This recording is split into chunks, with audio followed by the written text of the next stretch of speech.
ప్రజలారా వినరండి ఈ సత్య సువార్త. ప్రభువైన అయిన యేసుక్రీస్తు వారి యొక్క నామంలో మిమ్మల్ని అందరినీ ప్రేమతో ఈ సత్య సువార్తని ఈ కార్యక్రమానికి ఆహ్వానాన్ని తెలియజేస్తున్నా. ప్రియా స్నేహితులారా, దేవుని మహాకృప చేత దేవుడు మనలను కాపాడుచు, ఇలాగున దినదినము ఆయన మనలను కాపాడుచు రక్షిస్తున్న విధానాన్ని బట్టి మనం దేవునికి ఎంతగానైనా స్తుతి చెల్లించవలసిన వారమై ఉంటూ ఉన్నాం. ఈరోజుని నేను మీ గురించి ఆలోచన చేస్తూ ఉన్నప్పుడు బహుశా మీలో కూడా అనేక మంది ఎటువంటి కష్టాలు, ఎటువంటి శ్రమలు, ఎటువంటి ఇబ్బందులు మీ జీవితంలో ఒకవేళ మీరు ఎదుర్కొంటూ ఉండి ఉన్నారు. బహుశా కొంతమంది మీ ఇతరులతో మనం చెప్పుకోలేక, ఎవరితోనూ చెప్పుకోలేక, చివరికి మన కుటుంబ సభ్యులతో కూడా మనం చెప్పుకోలేక, ఇంట్లోనే మనకు ఉన్నటువంటి సమస్యలు, కుటుంబంలో మనకు ఎదురైనటువంటి సమస్యలు, జీవితంలో ఎదురవుతున్నటువంటి సమస్యలు, నలిగిపోతున్నటువంటి స్థితిలో మనం ఉంటూ ఉండి ఉన్నాం కదా. చాలా ఇబ్బందికరమైన పరిస్థితుల్లో చాలామంది నాతో మాట్లాడేటప్పుడు వారు చెప్పేటువంటి ఒక విషయాలు ఏంటంటే, ఒకటి వారి ఆర్థిక ఇబ్బందుల్లో వారు ఉంటూ ఉన్నారు, లేదంటే కుటుంబంలో సమస్యల చేతి వారు నలిగిపోతూ ఉన్నారు, నా కుటుంబంలో ఉన్నటువంటి సొంత వాళ్ళ వల్లనే కొన్ని కష్టాలు, ఇబ్బందులు అనేటువంటివి ఎదుర్కొంటూ ఉన్నారు. బహుశా ఇంట్లో ఒకరు మరణించినందుచేత వారి యొక్క దుఃఖముల నుండి బయటికి రాలేకపోతున్నటువంటి ఇలాంటివి అనేకమైన ప్రాక్టికల్ ఇష్యూస్ అండి మనందరి జీవితంలో కూడా ఉంటున్నాయి. మీరే కాదు, ఈవెన్ నేను కూడా ఇలాంటి కష్టాలు, లేకపోతే ఇబ్బందులు, లేకపోతే కన్నీటి బాధలు, ఆర్థిక ఇబ్బందులు ఇలాంటివి నేను కూడా ఎదుర్కొంటూ ఉన్నాను. నాకు కూడా ఆర్థిక సమస్యలు ఉన్నాయి. ఒక్కొక్కసారి నాకు కూడా ఇదే ప్రశ్న అనిపిస్తూ ఉంటుంది, ఏంటి ప్రభువా, నీ సేవ ఇంత నమ్మకంగా నేను చేసుకుంటున్నాను కదా, ఇంత నమ్మకంగా నీ కొరకు నేను జీవిస్తున్నాను కదా, నాకెందుకు ఈ కష్టం ఉండాలి, నాకెందుకు ఈ లోటు ఉండాలి, నాకెందుకు ఈ పరిస్థితి ఉండాలి అని చెప్పేసి అని నేను ఎన్నోసార్లు ప్రశ్న వేసుకున్నా, ఎన్నోసార్లు వాపోతూ వచ్చినా.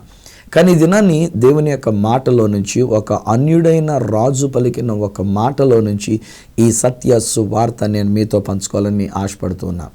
దానియేలు గ్రంథంలో నుంచి 6వ అధ్యాయము 16వ వచనంలో కనుక మనం చూసినట్లయితే, దర్యావేషు అనేటువంటి ఒక రాజు ఉండి ఉన్నాడు. యూదులైనటువంటి వాళ్ళు లేక ఇశ్రాయేలు ప్రజలైనటువంటి వారు బబులోనికి చెరగా వెళ్ళి ఉన్నారు. మొదట నెబుకద్నెజర్ రాజు వారిని చెరలో ఉంచి, వారిని బందీలుగా ఉంచి చేసినటువంటిది. ఆ తర్వాత దర్యావేషు అనేటువంటి ఒక రాజు. కానీ ఈ యూదులలో నుండి, యెరూషలేములో నుండి చెరగా తీసుకొని వెళ్ళినటువంటి వారిలో దానియేలు అనేటువంటి ఆయన విషయంలో దర్యావేషు అనేటువంటి రాజు చాలా మంచిని కలిగినటువంటి వాడై ఉన్నాడు. అతనంటే చాలా ప్రేమ, అభిమానం పెంచుకొని ఉన్నాడు. ఉన్న వాళ్ళందరికంటే కూడా దానియేలుని ఒక ఉన్నతమైనటువంటి స్థానంలో ఉంచినాడు. ఆయనతో పాటు 120 మంది సంస్థాన అధిపతులైనటువంటి వారిని కూడా దర్యావేషు పెట్టుకొని ఉన్నాడు. కానీ ఏం జరిగింది, వీళ్ళు అసూయతో తట్టుకోలేక దానియేలు అనేటువంటి ఇతడు పరదేశం నుంచి వచ్చి ఇక్కడ ఈ దేశంలో సెటిల్ అయ్యి, ఇక్కడ మన యొక్క రాజుగారి దగ్గర ఎంత మెప్పు పొందుకొని మనకంటే అధికారంలోనికి వెళ్తాడా, వీడిని ఎలాగైనా పట్టించాలి అనేటువంటి ఒక అసూయతో దానియేలు గురించి ఆలోచన కలిగి ఉన్నారు. కానీ పాపం ఏ విషయంలో కూడా దొరకలే దానియేలు. ఏ లంచం తీసుకునేటువంటి వాడు కాడు, ఏ అన్యాయం చేసినటువంటి వాడు కాడు, చెడ్డ చేసినటువంటి వాడు కాడు, యథార్థంగా జీవిస్తూ వచ్చినటువంటి వాడు. చివరికి ఆలోచించి వాళ్ళకి దొరికినటువంటి సాకు ఏం దొరికిందనంటే, ఇతడు యెహోవా దేవునికి ప్రార్థన చేస్తున్నాడు, ఎవరో దేవునికి ఇతడు ప్రార్థన చేస్తున్నాడు, మనం రాజుగారి దగ్గరికి వెళ్ళి నచ్చ చెప్దాం, రాజా మిమ్మల్ని తప్ప ఒక 30 రోజులు ఎవరికి ప్రార్థన చేయకూడదు, ఒకవేళ అలా గనక ఎవరైనా ప్రార్థన చేస్తే వాళ్ళని సింహాలభంలో వేయించేద్దాం అని చెప్పేసి రాజుగారితో చెప్దామని అనుకొని వీళ్ళు వెళ్ళి రాజుగారి దగ్గర మంచిగా బొసేశారు. అప్పుడు రాజుగారు ఏమనుకున్నాడు, అబ్బా నన్ను కాక మరెవరికే ప్రార్థన చేయకుండా ఉండటం అంటే ఇంకేముందనుకొని రాజు ఉప్పొంగిపోయి శాసనం మీద సంతకం ముద్ర వేసేసి పంపించేశాడు. అయిన వెంటనే వాళ్ళు వెతుక్కొని మళ్ళీ వెంటనే రాజుగారి దగ్గరకు వచ్చి ఇచ్చిన కంప్లైంట్ ఏంటంటే, రాజా నువ్వు ఇలా శాసనం చేసావు కదా, 30 రోజుల పాటు నిన్నే ప్రార్థించాలి తప్ప మరెవరికీ ప్రార్థన చేయకూడదని చెప్పేసి నువ్వు చెప్పి ఉన్నావు కదా, చూడు నువ్వు మిక్కిలుగా ప్రేమిస్తున్నటువంటి ఒక దానియేలు అనేటువంటి ఆయన ఏ రీతిగా అతడు వేరొక దేవునికి ఎవరికో ప్రార్థన చేస్తున్నాడు, తాను వెళ్ళి ఇట్టి శాసనం సంతకం చేయబడినని తెలిసినప్పటికీ 6వ అధ్యాయం దానియేలు గ్రంథం 10వ వచనంలో అంటాడంటే, ఆయన యథావిధిగా తన కిటికీ తలుపులు తెరిచి భయపడలే, కిటికీ తలుపులు మూసుకొని ఉండలే, అమ్మో నేను ఇట్లా ప్రార్థన చేస్తే ఒకవేళ ఎవరైనా కనుక చూస్తే నన్ను తీసుకుని వెళ్ళి సింహాలభంలో పడివేస్తారేమో, పోన్లే నా దేవుడు నన్ను చూస్తున్నాడు అంతే కదా, కిటికీ తలుపులు వేసుకొని లోపల చేద్దామని అనుకోలే, ఏమాత్రం కూడా రాజీ పడలే. ఆయన యథావిధిగా తన కిటికీ తలుపులు తెరిచి ముమ్మారు దేవునికి ప్రార్థన చేసేటువంటి ఒక విషయంలో తన దేవునికి స్తుతి యాగం అనేటువంటిది చెల్లించడం మొదలుపెట్టాడు. ఇది చూసిన ఈ భటులైనటువంటి వాళ్ళు, మిగిలినటువంటి యొక్క నాయకులు, అధిపతులైనటువంటి వారు రాజుగారి దగ్గరికి వెళ్ళి ఫిర్యాదు చేశారు. రాజా, నువ్వు ఇంతగా ప్రేమించి పెద్ద ఉన్నతమైన స్థానం ఇచ్చావే, దానియేలు నీకు ప్రార్థన చేయకుండా మరెవరికో ప్రార్థన చేస్తున్నాడంటే వాళ్ళ పన్నాగం అప్పుడు అర్థమైంది రాజుగారికి. అరే, నేను ప్రేమించే ఇతని విషయంలో వీరు ఇలాంటి దురుద్దేశము కలిగి నాతో ఇలాంటి శాసనం చేయించారా, అయ్యోయ్యో ఎట్లాగా తప్పిద్దామని అనుకుంటే మళ్ళీ వాళ్ళు పట్టుపెట్టారు. రాజుగారు శాసనం చేస్తే కనుక రాజు శాసనాన్ని ఖచ్చితంగా నెరవేర్చబడాలి, మీరేమాత్రం కూడా తప్పించడానికి వీల్లేదు అనేటువంటి రీతిగానంటే ఇంకా తప్పలే. అప్పుడు ఈ అన్యుడైనటువంటి దర్యావేష్ అనేటువంటి ఈ రాజు దానియేలు గ్రంథం 6వ అధ్యాయము 16వ వచనంలో ఒక మాట ఇలాగనంటున్నాడు. దానియేలు, నీవు అనుదినము సేవించుచున్న నీ దేవుడే నిన్ను రక్షించును. ఈరోజు నా ప్రియ స్నేహితులారా, మీతో కూడా ఇదే సువర్తమానాన్ని ఈరోజు నేను పంచివ్వడానికి ప్రభు నన్ను ప్రేరేపించున్నాడు. మీలో చాలామంది దేవుణ్ణి ప్రేమిస్తూ ఉన్నారు, చాలామంది దేవుణ్ణి సేవిస్తూ ఉన్నారు. ఈ వయసులో, ఈ వృద్ధాప్యంలో, ఈ కాలంలో ఇలాగున మీరు కూడా దేవుణ్ణి ప్రేమించేటువంటి వారుగా, దేవుణ్ణి సేవించేవారుగా ఉండి ఉన్నారు. బట్ అయినను మనకేమొచ్చింది? కష్టాలు వచ్చినాయి. సింహాల బోను వంటి పరిస్థితులు ఎదురైనాయి. సింహంలో కోరల వంటి కోరలు కలిగినటువంటి వాళ్ళ యొక్క మాటలు మనకు ఎదురవుతూ ఉన్నాయి. బైబిల్ గ్రంథములు ఇంకా మనం అనేకమైన వచనాల్లో కనుక చూసినట్లయితే అపవాది గర్జించు సింహం వలె ఎవరిని మృంగుదునా అని వెతుకుచూ తిరుగుతూ ఉంటాడు. అలాగే సింహంలో కోరల వంటి కోరలు కలిగినటువంటి, పళ్ళు కలిగినటువంటి, మాటలు కలిగినటువంటి ఒక ప్రజల మధ్య ఉండి ఉన్నాము అనేటువంటి రీతిగా కూడా బైబిల్ గ్రంథం చెప్తూ ఉంది. సో ఈనాడు ఒకవేళ మన పొరుగువారే అంటూ ఉన్నారు, మన కుటుంబీకులే అంటూ ఉన్నారు, మన బిడ్డలే అంటూ ఉన్నారు, లేక మన ఇంటికి వచ్చినటువంటి ఒక కోడళ్ళే అంటూ ఉన్నారు, లేక అల్లుళ్ళే అంటూ ఉన్నారు, ఎవరో ఒకవేళ మన మీద, నేను ఇలాగ అనేసరికి ఒకళ్ళు వెంటనే చురుకుమన్నట్టుగా అనిపించింది కాదు. ఏం చేతనంటే బహుశా మీ కోడలు గారు మిమ్మల్ని చాలా ఏసడింపుగా చూస్తూ ఉన్నారేమో కాదు. బహుశా మీ కోడలు గారు మిమ్మల్ని అనరాని మాటలు మిమ్మల్ని బాధ పెడుతున్నారు కాదు. బహుశా అల్లుడు గారు కూడా మిమ్మల్ని గురించి బహుశా అలాంటి చెడ్డ మాటలు పలుకుతున్నాడేమో కాదు. మీ కూతురు ఏమీ అనలేక, మీ కొడుకు ఏమీ అనలేక, వారు అంటున్న మాటలు మీరు తట్టుకోలేక, ఎవరితో చెప్పుకోలేక, అవి సింహపు కోరల వంటి జనుల మధ్యలో మీరు ఉంటూ ఉన్నారు. ఏ మాట మాట్లాడదామన్నా భయం వేస్తుంది మీకు, ఏ మాట పలకరిద్దామన్నా భయం వేస్తుంది మీకు. ఎంచేతనంటే ఏ మాట పలికినా అది అపార్థమైపోతూ ఉన్నది, అది చాలా కష్టమైపోతున్నటువంటి పరిస్థితిగా మనస్పర్ధలు తెచ్చిపెడుతూ ఉన్నాయి, గొడవలు అయిపోతూ ఉన్నాయి, డిస్టర్బెన్సెస్ అయిపోతూ ఉన్నాయి, మనశ్శాంతి లేకుండా మీకు కొదువవుతున్నటువంటి రీతిగా కనబడుతున్నటువంటి పరిస్థితులు. ఆనాడు దానియేలు ఎలాగైతే ఉండి ఉన్నాడో బహుశా అలాగనే ఈ రోజున ఒక సహోదరి, మీరు అలా నలిగిపోతున్నారు కదూ తల్లిగారు. ఈ రోజున ఒక సహోదరుడు బహుశా మీరు అలా నలిగిపోతున్నారు కదూ. సింహముల మధ్యలో ఉన్నట్టుగా మీరు ఉంటూ, మళ్ళీ ఈ సింహాలు బయట సింహాలు కాదండి, ఇంట్లో మనుషులే వాళ్ళు, మన సొంత కుటుంబీకులే, మన రక్త సంబంధులైనటువంటి వారే. ఈ విషయానికి వస్తే నేను ఒక సంఘ కాపరిని కూడా నేను చూస్తున్నాను. మీరు దేవుని యొక్క సేవా పరిచర్య చాలా నమ్మకంగా చేస్తున్నారు, ఏమాత్రం రాజీ పడకుండా దేవుని యొక్క సేవలో మీరు ముందుకు సాగుతూ ఉన్నారు. మీరు ప్రకటించవలసిన సువార్తగా మీరు ప్రకటిస్తూనే ఉండి ఉన్నారు. బట్ అలాస్ ఏం జరుగుతుంది అంటే మీ సంఘములో కొంతమంది బహుశా మీకు వ్యతిరేకంగా తయారై ఉన్నారు కదూ. మీ యొక్క సంఘములో కొంతమంది మీకు వ్యతిరేకంగా మాట్లాడుతున్నారు కదూ. బహుశా మీ మీద బురద చల్లినటువంటి రీతిగా వారు మాట్లాడుతున్నారు కదూ. చెయ్యని నేరానికి మిమ్మల్ని సింహాల బోన్లో పడివేస్తున్నట్లుగా ఎరకాటంలో పెట్టి ఉన్నారు కదూ.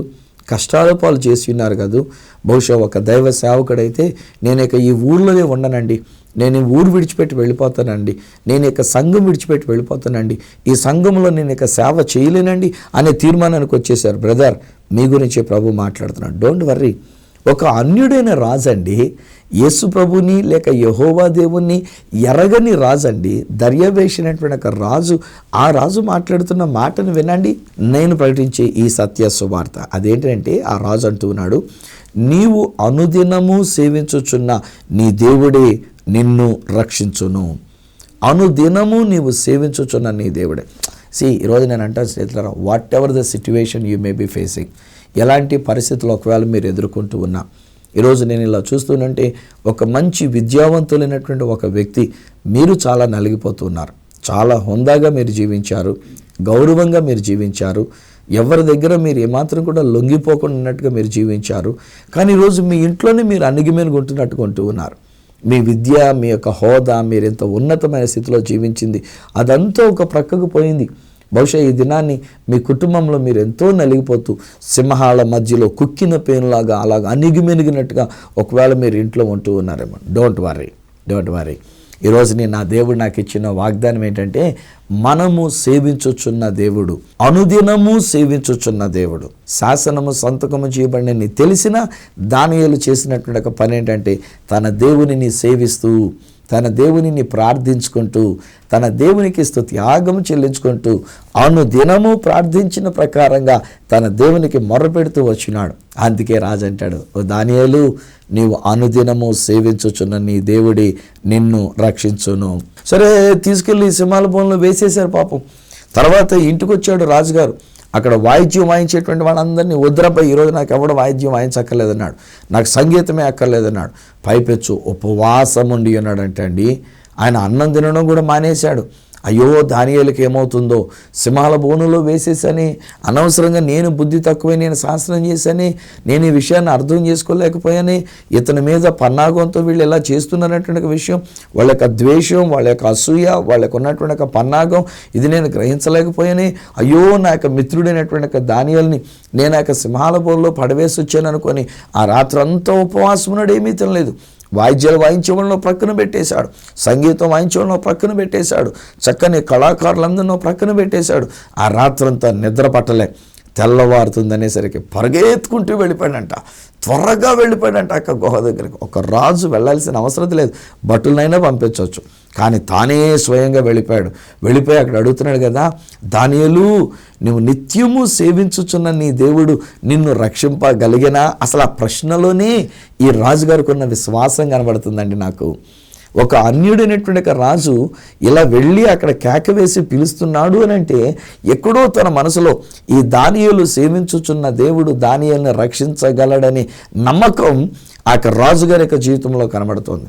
ఈ రోజుని నేను మీతో మాట్లాడుతున్నటువంటి మాట, ఆయన అన్యుడైనటువంటి రాజు, అతడు అన్యుడై ఉన్నప్పటికీ ఎంత నమ్మకం కలిగి ఉన్నప్పుడు ఈరోజున మీరు యేసు ప్రభుని సేవిస్తూ ఉన్నారు, మీరు ప్రభువునందు విశ్వాసం వచ్చినారు, ప్రభువుని మీరు నమ్ముకొని ఉన్నారు. అలాంటప్పుడు దేవుడు మిమ్మల్ని ఆ సింహాల బోన్లో నుంచి రక్షించలేడా? ఈరోజు నా మాటగా తీసుకునండి. ఒక దైవ సేవకుడిగా నేను పలుకుతున్నా, ఒక ప్రవచనాత్మకమైన మాటగా నేను పలుకుతున్నా. మీకు ఎదురైనటువంటి సింహములన్నిటి నోళ్ళు దేవుడు మూసివేసి ఉన్నాడు. హల్లెలూయా. ఒకవేళ అది మన కుటుంబీకులే కావచ్చు, మన బంధువులే కావచ్చు, మన సంఘములో ఉన్నటువంటి బిడ్డలే కావచ్చు, మన వీధిలో ఉన్నటువంటి వారే కావచ్చు, మనకు బాగా తెలిసినటువంటి వాళ్ళే కావచ్చు. కానీ ఈ రోజున ఒకవేళ ఏ కోరలతో వారు మీ మీదకి వస్తున్నారో, ఏ విధంగా మిమ్మల్ని చీల్చి చెండడానికి వస్తూ ఉన్నారో, ఏ విధముగా మీ మీద అసూయతో వస్తూ ఉన్నారు, ద్వేషం పెట్టుకొని వస్తున్నారు, మిమ్మల్ని అన్పాపులర్ చేయడానికి వస్తూ ఉన్నారు, మిమ్మల్ని మీ పేరు ప్రతిష్టలు పాడు చేయడానికి వస్తున్నారు, మీ యొక్క జీవితాన్ని నాశనం చేయడానికి వస్తున్నారు. బట్ డోంట్ వర్రీ, ఈరోజు నేను చెప్తున్నా, మీరు సేవించుచున్న దేవుడే మిమ్మలను రక్షిస్తూ ఉన్నాడు. ఇదే దానియేలు గ్రంథంలో మరి ఒక సన్నివేశం కూడా నేను మీకు జ్ఞాపకం చేస్తున్నా. అదేంటంటే, ఇంకా కొన్ని అధ్యాయాలు ముందుకు వెళ్ళినప్పుడు, వాస్తవానికి దానియేలు గ్రంథం 3వ అధ్యాయము 16-17 వచనాల దగ్గర కనుక మనం చూస్తే, అక్కడ నెబుకద్నెజర్ అనేటువంటి ఒక రాజు, ఆ యొక్క రాజుకు ఉసుకొలిపిన దానిని బట్టి ఆయన ఏం చేసినట్టే తనకు వచ్చిన కళ ప్రకారంగా ఒక పెద్ద ప్రతిమని ఒక దానిని చేసి డిక్లరేషన్ చేస్తాడు. నా సంస్థానంలో ఉన్నటువంటి ఒక ప్రజలందరూ కూడా పలానా టైంకి వాయిద్యాలు వాయించబడినప్పుడు, బోరలు ఓదబడినప్పుడు నా యొక్క స్తూపాన్ని లేక నా యొక్క ఆకారాన్ని, నా యొక్క ప్రతిమని అక్కడ నిలబెట్టించాను కనుక అందరూ కూడా ఆ ప్రతిమకి నమస్కారం చేయాలి, ఆ ప్రతిమకి సాగిలపడాలి, ఆ ప్రతిమని పూజించాలి అనేటువంటిదిగా చెప్పారు.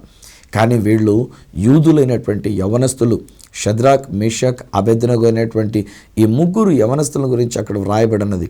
వారు యూదులలో దేవుడిచ్చిన ఆజ్ఞ ఏంటంటే, నీ దేవుడైన యెహోవాను నేను రోషము కలిగినటువంటి దేవుడను, నేను తప్ప వేరొక దేవుడు మీకు ఉండకూడదు.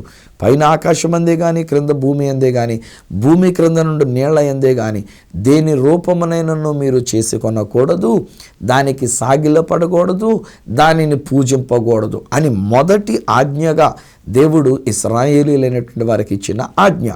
కానీ ఇక్కడ ఏం జరుగుతుందంటే, రాజుగారు శాసనం చేశాడు, నేను పలానా టైంకి బోరలు ఊదినప్పుడు, పలానా టైంకి వాయిద్యాలు వాయించినప్పుడు నా సంస్థానంలో ఉన్నటువంటి యొక్క ప్రజలందరూ కూడా తలలో వంచి సాగిలపడి ఆ యొక్క ప్రతిమ, నా ప్రతిమకి వారు నమస్కారం చేయాలనంటే సరిగ్గా టైం వచ్చిందండి. బోరలు ఊదారండి. బోరలు ఊదబడినప్పుడు, వాయిద్యాలు వాయించినప్పుడు అందరూ నేలను సాష్టాంగ పడిపోయారు. ఈ ముగ్గురు యవనస్తులు మాత్రం అక్కడికి వచ్చారు, అక్కడ నిలబడే ఉన్నారు తప్ప వాళ్ళు సాగిల పడలేదు. రాజుగారు చూచాడు, ఎవడరా ముగ్గురు అక్కడ, ఇలా రండి అని చెప్పేసానంటే వీళ్ళు షద్రక్ మేషక్ అబేద్నెగోలు అనబడినటువంటి ఒక యవనస్తులు. వారు చూసి అంటాడు, ఏమయ్యా మీరు నేను చేయించినటువంటి ఒక ప్రతిమకి నా యొక్క రూపానికి మీరు మొక్కలేదు అని చెప్పేసి అని నేను అడుగుతూ, ఈ రాజుగారు అంటారు కదా, మీరు కనుక నాకు మొక్కకపోతే మిమ్మల్ని ఎవడు రక్షిస్తాడు? నేను అదిగో వండుచున్న వేడిమి కలిగినటువంటి అగ్ని గుండాన్ని నేను తయారు చేశా, దాన్ని ఇంకా 7 అంతలు నేను ఎక్కువ చేసేస్తా, నా చేతిలోంచి మిమ్మల్ని ఎవరు రక్షిస్తాడో నేను చూస్తాను, ఇప్పుడు మీరు మొక్కుతారా లేకపోతే అగ్ని గుండంలోనికి వెళ్తారా అని చెప్పేసి అని అన్నాడు. ప్రియ స్నేహితులారా, ఈ మధ్య ఒక 4 సంవత్సరాలుగా మనం కూడా చూస్తుంటే క్రైస్తవ్యానికి వ్యతిరేకంగా చాలా కష్టాలు ఎదురవుతున్నాయి కదా. ఈ రోజుల్లో సువార్త ప్రకటించడానికి వీలు లేకుండా చేస్తున్నారు. మీటింగులు పెట్టుకుందామంటే పర్మిషన్ ఇవ్వకుండా చూస్తూ ఉన్నారు. ఎవరు పుణ్యమో, ఎవరు ఏం చేస్తున్నారో మొత్తానికి అది వాళ్ళకే తెలిసి ఉండాలి. ఏం చేతనంటే ఎవరికి వాళ్ళే, మేము కాదు, మాకు సంబంధించింది కాదన్నట్టుగా తప్పించుకున్నారు. కానీ తీరా చూస్తే ఇలాగున ప్రకటించబడినటువంటి వాట్సాప్లో రికార్డెడ్గా వాళ్ళ ముఖాలు కనబడినా మనకింత లౌకిక రాజ్యముగా మత స్వేచ్ఛ కలిగినటువంటి ఒక దేశంలో మనం నమ్మిన విశ్వాసాన్ని మన పొరుగువారితో చెప్పుకునేటువంటి హక్కు మనకున్నా భారతీయ పౌరులంగా వీళ్ళు తీసుకుని వచ్చి వాళ్ళ గురించి బెదిరించి అంటున్నారు, మిమ్మల్ని పోలీస్ స్టేషన్లో పెట్టిస్తాం. ఏమనుకున్నావా నువ్వు? ఎవడిచ్చాడా నీకు ఇక్కడ అధికారం?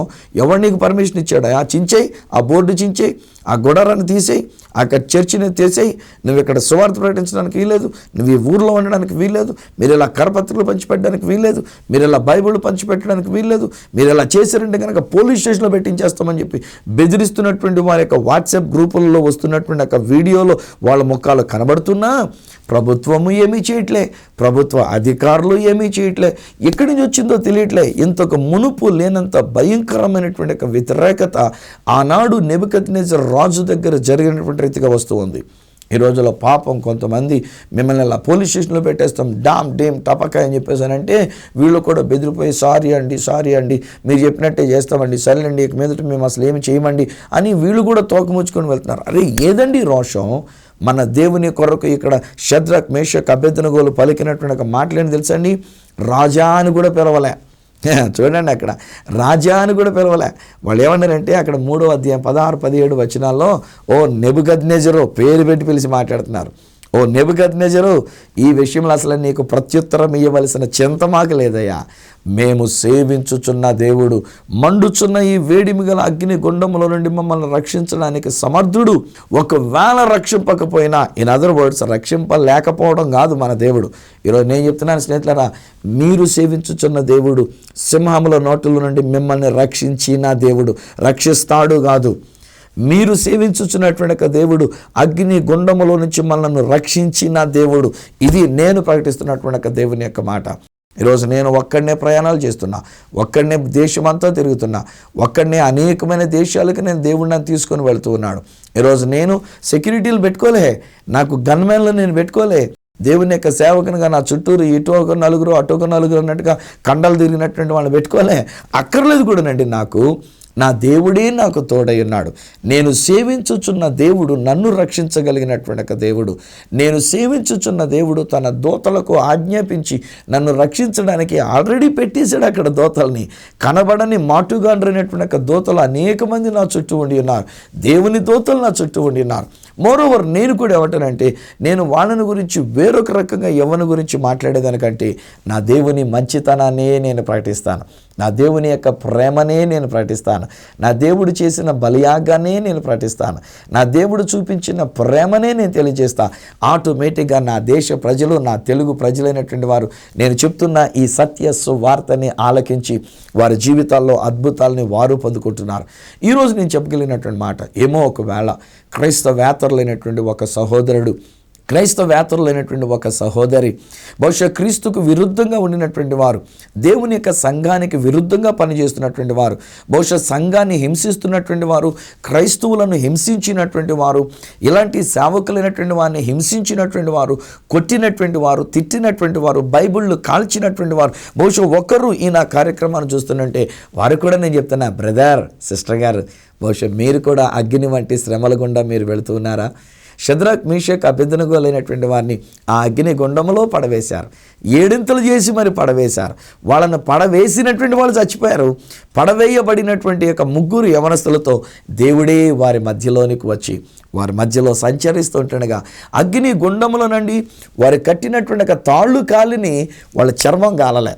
బైబిల్లో ఇంకా వ్రాయబడిన మాట ఏంటంటే, నెబుకద్నెజర్ రాజు వాళ్ళని పిలుస్తుంటాడు, దేవుని సేవకులరా, బాబు దేవుని సేవించుకున్న సేవకులరా, ఇలా బయటికి రండి అయినా, నేను ముగ్గురు వేసా, మీరు నలుగురు కనబడుతున్నారు ఏంటి అయినా, ఇలా బయటికి రండి అని చెప్పి పిలిచి చూస్తే వెంట్రుకలు కాలిన వాసన కూడా రాలేదంటండి. నేను ఎప్పుడో చిన్నప్పుడు చదువుకునేటువంటి రోజుల్లో మాకు బుడ్డి దీపం ఉండే, బుడ్డి దీపం దగ్గర చదువుకునేవాళ్ళం. బుడ్డి దీపం దగ్గర ఇలా తల వంచుకొని చదువుకుని ఉంటే ఒక్కోసారి దీపం కాంతి బయటకు వచ్చినప్పుడు వెంట్రుకలు కాలిపోయి మాడు వాసన వచ్చేది.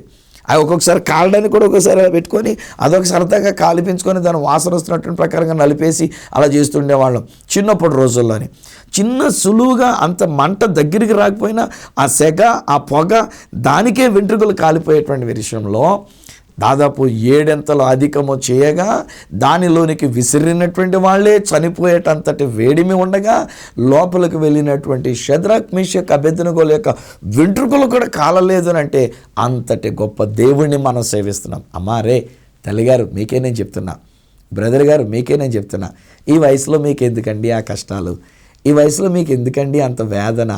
ఈ వయసులోకి వచ్చిన తర్వాత మీరు ఎందుకండి అంత నలిగిపోవటం? మీ గురించే మాట్లాడుతున్నానమ్మా. మీ కొడుకుల గురించో, మీ కూతుర్ల గురించో, మీ అల్లుళ్ళ గురించో, లేక మీ కోడళ్ళ గురించో, లేకపోతే ఇంట్లో ఉన్నటువంటి వాళ్ళు, చివరికి బహుశా ఒక కుటుంబం మీ మనవడేదో మాట్లాడినాడని చెప్పేసి మీరు నలిగిపోతున్నారు. మీ మనవడు ఏదో సరదాగా అంటూ ఉన్నాడు లేండి, ఒకవేళ సరదాగా అన్న మాటలు నిజానికి మన మనసును గుచ్చుకునేటువంటి మాటలు అంటున్నాడు, నేను కాదన్న కానీ, బట్ లైట్ తీసుకోండి. మిమ్మల్ని దేవుడిని మీరు సేవిస్తూ ఉన్నారు.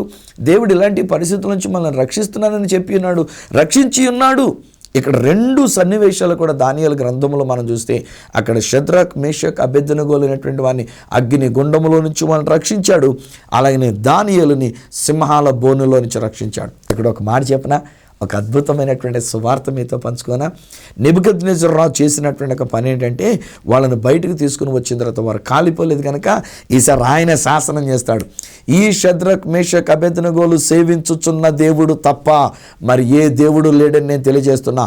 ఎవడైనా ఇంకొక దేవుడిని ఎవరైనా సేవిస్తే ఊరుకునేది లేదు. ప్రతి ఒక్కడు నా సంస్థానంలో ఉన్నటువంటి వాడు ఈ షద్రక్, మేషక్, అబేద్నెగోల దేవుడినే సేవించాలని రాజు శాసనం చేశాడు. తర్వాత ఇది ఎంత గొప్ప అద్భుతమో చూడండి. ఒక్కొక్కసారి మనము ఇలాంటి శ్రమల గుండా వెళ్ళినప్పుడు ఊరికే నలిగిపోతూ ఉంటాం.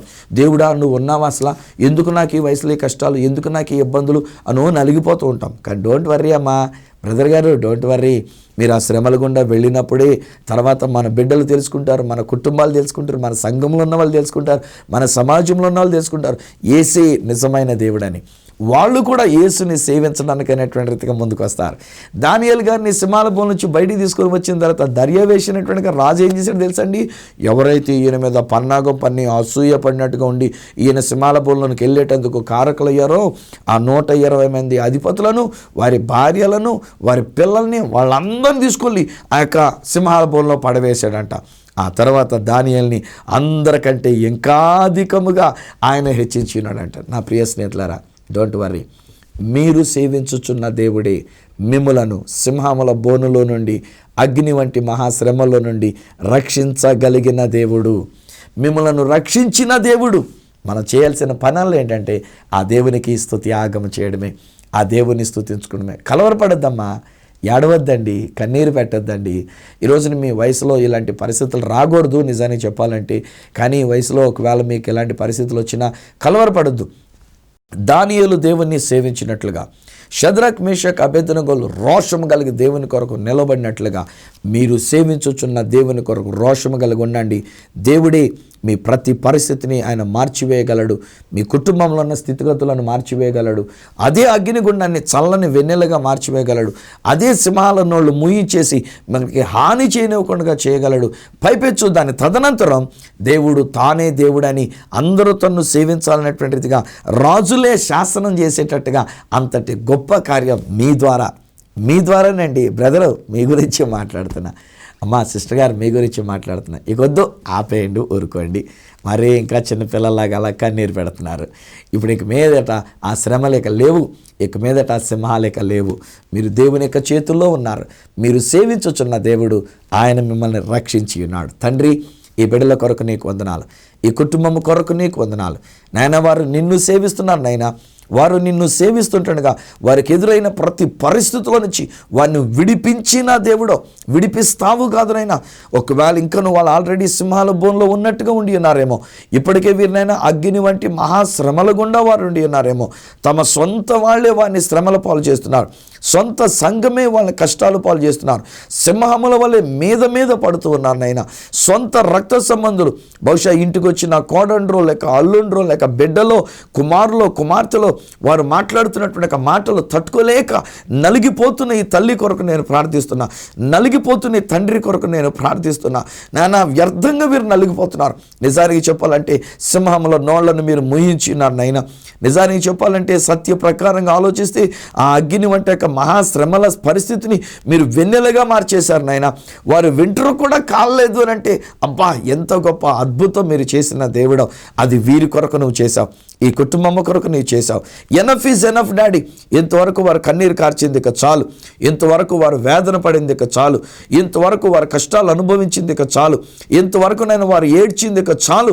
ఈ రోజు నుంచి నేను వారిని నిన్ను స్తుతించున్నట్లుగా వారిని నీ చేతులకు అప్పగిస్తున్నా. వ్యాధి బలహీనత విడిచి పొమ్మని ఆజ్ఞాపిస్తున్నాను. నానా వ్యాధి బలహీనత విషయంలో బిడ్డలు కూడా పట్టించుకోకుండా, ఆ వ్యాధి బలహీనత విషయంలో ఎవరు పట్టించుకోకుండా నలిగిపోతున్నాయి బిడ్డలనైనా నేను ఆ వ్యాధినే లయపరుస్తున్నా. ఆ వ్యాధిని మూసివేయబడిన గాక, ఆ వ్యాధి వంటి అగ్ని శ్రమ తొలగిపోవును గాక. యేసు నామములో నేను క్లెయిమ్ చేస్తున్నా. మీరు కార్యాన్ని చేసినందుకు నీకు వందనాలు. వీరికి విడుదల రక్షణ ఇచ్చినందుకు నీకు వందనాలు. దానియేలు వలె, షద్రక్ మేషక్ అబేద్నెగోల వలె వీరిని రక్షించటం మాత్రమే కాదునైనా, వీరి ద్వారా ఈ కుటుంబాన్ని అంతని నువ్వు రక్షిస్తున్నావు. ఒక మంచి శాసనము నువ్వు చేస్తున్నావు. ప్రతి ఒక్కరూనైనా ఇంటిల్లిపాది నిన్ను సేవించినట్లుగా అట్టి కృప వీరికి ఇచ్చినందుకు నీకు వందనాలు, నీకు స్తోత్రాలు మేము చెల్లించుకుంటూ ఈ బిడ్డలను దీవిస్తూ యేసు నామమున ప్రార్థించి పొంది ఉన్నాము తండ్రి, ఆమేన్. తండ్రి, కుమార, పరిశుద్ధాత్మలను దేవదేవుని దీవెన, రక్షణ ఆయనను సేవించుచున్న ఆయన బిడ్డలైన మీకును మీ కుటుంబానికి సమాజమునకును నిత్యము తోడయుండి రక్షించి నడిపించును గాక. Amen, amen. వెల్స్నేద్దారా, మీరు సేవించుచున్న దేవుడు మిమ్మల్ని రక్షించినాడు. ఈ విషయంలో ఒకవేళ నాతో మీరు ఇంకా ఏదైనా పంచుకోవాలని కోరుకుంటే ఒక ఉత్తరం ద్వారా కానీ లేక ఒక SMS ద్వారా, వాట్సాప్ మెసేజ్ ద్వారా కానీ మీరు నాతో పంచుకోవచ్చు. నా అడ్రస్ ఈ సత్య సువార్త, సామర్లకోట 533440, తూర్పుగోదావరి జిల్లా, ఆంధ్రప్రదేశ్. అడ్రస్ మరొకసారి ఈ సత్య సువార్త, సామల్కోట్ 533440, ఈస్ట్ గోదావరి డిస్ట్రిక్ట్, ఆంధ్రప్రదేశ్. అప్పటికి ఒకవేళ నాతో మీరు ఫోన్లో మాట్లాడాలని కోరుకుంటే నా ఫోన్ నెంబర్ 9848110907, 9440040992,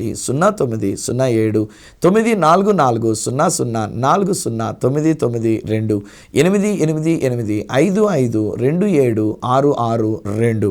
ఒకవేళ నాకు ఈమెయిల్ చేయాలనుకున్నట్లయితే నా ఈమెయిల్ ID isathyasuvartha@gmail.com. మళ్ళీ వచ్చే వారం ఈ సత్య సువార్త కార్యక్రమంలో మిమ్మల్ని కలుసుకునేటంత వరకు మీరు సేవించుచున్న మీ దేవుడు మిమ్మల్ని రక్షించున్నట్లు రక్షకుడైన ఆ దేవాతి దేవుని చేతులకు మిమ్మల్ని అప్పగిస్తూ మీ దగ్గర సెలవు తీసుకుంటున్న మీ ప్రియ సహోదరుడు ఈ సత్య సువార్త రాజు.